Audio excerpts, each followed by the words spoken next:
అందరికీ నమస్కారం. Life inspiration కి హృదయపూర్వక స్వాగతం. సేన పెద్దది, కానీ దుర్యోధనుడికి భయం ఎందుకు? ఈ ఒక్క శ్లోకము కురుక్షేత్ర యుద్ధంలో గెలిచేది ఎవరో చెప్పేస్తుంది.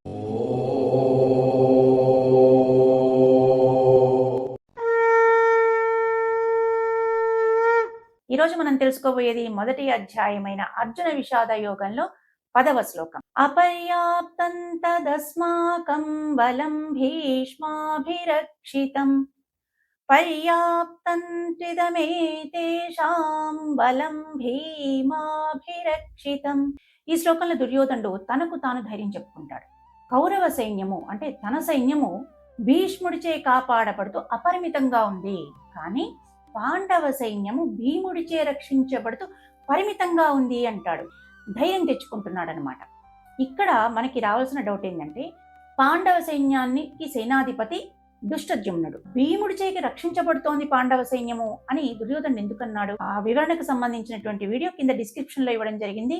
దానిలో మీకు తెలుసు. ఇప్పుడు శ్లోకాన్ని 4 పాదాలుగా విభజించి ప్రతి పాదాన్ని 2 సార్లు చెప్తాను. రెండోసారి మీరు కూడా నాతో పాటే పలకండి. అపర్యాప్తం తదస్మాకం. ఇక్కడ అనుస్వరం న్నుగా పలుకుతుంది, ఎందుకంటే దాని తర్వాత వచ్చే అక్షరం తా కాబట్టి. అపర్యాప్తం తదస్మాకం బలం భీష్మాభిరక్షితం బలం భీష్మాభిరక్షితం పర్యాప్తం త్విదమేతేషాం.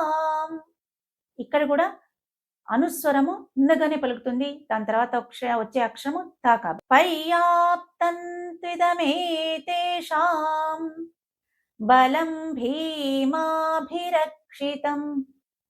బలం భీమాభిరక్షితం. ఇప్పుడు 2 పాదాలని కలిపి 2 సార్లు చెప్తాను. రెండోసారి మీరు కూడా నాతో పాటే పలకండి. అపర్యాప్తం తదస్మాకం బలం భీష్మాభిరక్షితం అపర్యాప్తం తదస్మాకం బలం భీష్మాభిరక్షితం పర్యాప్తం త్విదమేతేషాం బలం భీమాభిరక్షితం పర్యాప్తం త్విదమేతేషాం బలం భీమాభిరక్షితం. ఇప్పుడు మొత్తం శ్లోకాన్ని అందరం కలిసి ఒక్కసారి చెప్తాం. అపర్యాప్తం తదస్మాకం బలం భీష్మాభిరక్షితం పర్యాప్తం త్విదమేతేషాం బలం భీమాభిరక్షితం.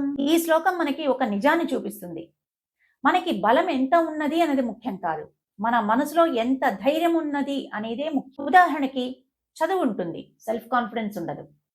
డబ్బు ఉంటుంది, మనశ్శాంతి ఉండదు. సపోర్ట్ ఉంటుంది, కానీ భయపడుతూ ఉంటాం. కాబట్టి ఈ శ్లోకం మనకు చెప్పే హెచ్చరిక ఏంటంటే, నీ బలాన్ని నువ్వు తక్కువగా అంచనా వేయవాకు అని చెప్తుంది. బయట బలం ఎంత ఉన్నా లోపల భయం ఉంది అంటే ఓటమి ముందే వచ్చేస్తుంది అని హెచ్చరిస్తోంది. ఈ శ్లోకం మీ జీవితంలో ఎప్పుడు ఎలా కనెక్ట్ అయిందో కింద కమెంట్లో చెప్పండి. నెక్స్ట్ శ్లోకం అస్సలు మిస్ కావాకండి. సర్వే జనా సుఖినో భవంతు, సర్వే సంతు నిరామయాః, సర్వే భద్రాణి పశ్యంతు, మా కశ్చిత్ దుఃఖ భాగ్ భవేత్. శుభం భూయాత్.